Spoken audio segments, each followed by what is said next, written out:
Hello. We are going over the 324 biblical prophecies that prove Jesus is the Messiah. You are watching this on the Halachgoy channel of YouTube. I'm a Halachgoy, and you can be one too. 324 biblical prophecies that prove Jesus is the Messiah. Prophecy number 38.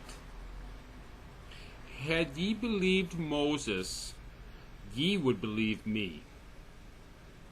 We find this prophecy in the book of Deuteronomy, chapter 18, verses 15 to 16. The Lord your God will rise up for you a prophet like me from among your brothers. You must listen to him. For this is what you asked for.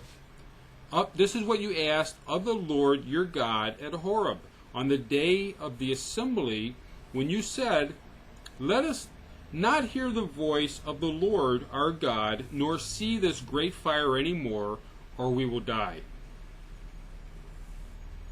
We find the fulfillment of this prophecy in the book of John, chapter 5, verses 45 to 47.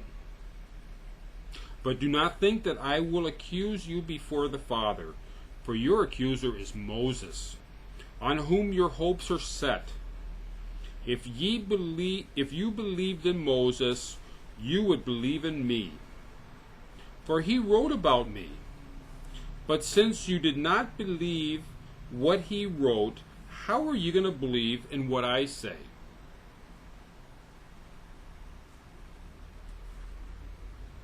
Had ye believed in Moses, ye would believe in me.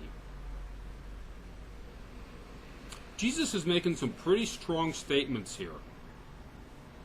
If we look at the Gospel of John, the 5th chapter, we find that he had been helping people. He had been helping people in a variety of ways, a variety of conditions. Some people were lame. Some people had difficult mental conditions. Other people, just a wide variety of things. He's helping people. And it's on the Sabbath, and he feels very compelled to continue helping people, even though Moses clearly stated, God told Moses in a very clear way, do not do creative work on the Sabbath. Jesus continues with his miracles, helping people on the Sabbath. And according to Jesus, it's the correct thing for him to do. Now, the Sabbath, as understood by the Jewish people, as explained by Moses, is a day of rest. From Friday evening until Saturday evening, the Jewish people are to rest. They are to think about God. They're to dedicate themselves in setting themselves before the King of Heaven, the God, the Creator of the universe. If for some life-threatening reason they have to do something to help a person in a life-threatening situation, they are allowed to break the Sabbath in that case. If someone has a heart attack, you take care of it. You don't say, well, we got to wait 6 more hours. No, you take care of it right then and there. In the case of Jesus helping a person, Jesus said to him, get up, pick up your mat, and walk. At once the man was cured. He picked up his mat and walked. Jesus helped a person. In this case, it could be argued that he could have waited the 6 hours or whatever amount of time it would have been. He could have waited until sunset on Saturday to do this miracle. And there's no logical reason why he told the man to pick up his mat and carry it. Jesus is clearly not only himself violating the Sabbath, he is telling someone else, for no reason whatsoever, that they should also violate the Sabbath. Jesus was a man on a mission. He was a man that felt very, very compelled to do the work that he was doing.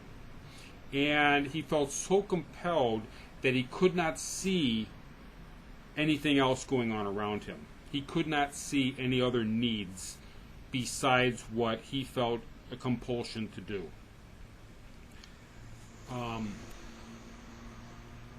There is a story in today's newspaper about a immigration advocate group that is helping people to come to this country, helping people to come to America. And they help them, they help bring them in, they find them work, they find them a place to live, they help them settle, they deal with various issues, getting their kids put into public schools, a lot of good stuff that this group does. This group got in trouble because some people had come to them with a suggestion, a hope to open a brothel. This group was so blinded by the good things that they were doing, the hope that they wanted to give to people coming into this country. They were so blinded by that they did not comprehend you don't help someone set up a brothel. I don't care if you're going to help people come into this country and you're going to give them work and you're going to give them a place to live. Somehow that's out of whack. Jesus was so compelled to help people and do the things he was doing. There's nothing wrong with helping people and doing the things he's doing, but he missed the bigger picture that you do not do these things in violation of the other laws. You have to balance it out and have everything in the correct order. The people came to him. Jesus he discerned that they lacked love, that they lacked the understanding that Moses would have. That is when Jesus makes the statement, if you believed in Moses, you would believe in what I'm doing, and you would believe in me. This might be something to further discuss. Would it be necessary to agree with what Jesus is doing?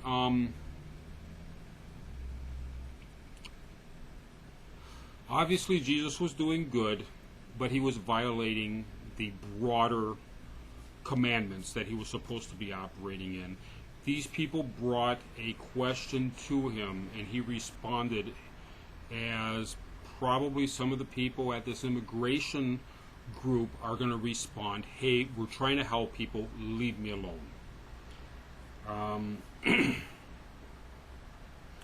Moses, or the Torah, will testify to all people whether or not you are following the rules according to how they're laid out. We are to live our lives. We are to accept the rules as they apply to each one of us. We are to accept these rules, and we are to live out a good life, helping people the same way Jesus wanted to help people, but we have to work within the constraints of God's system.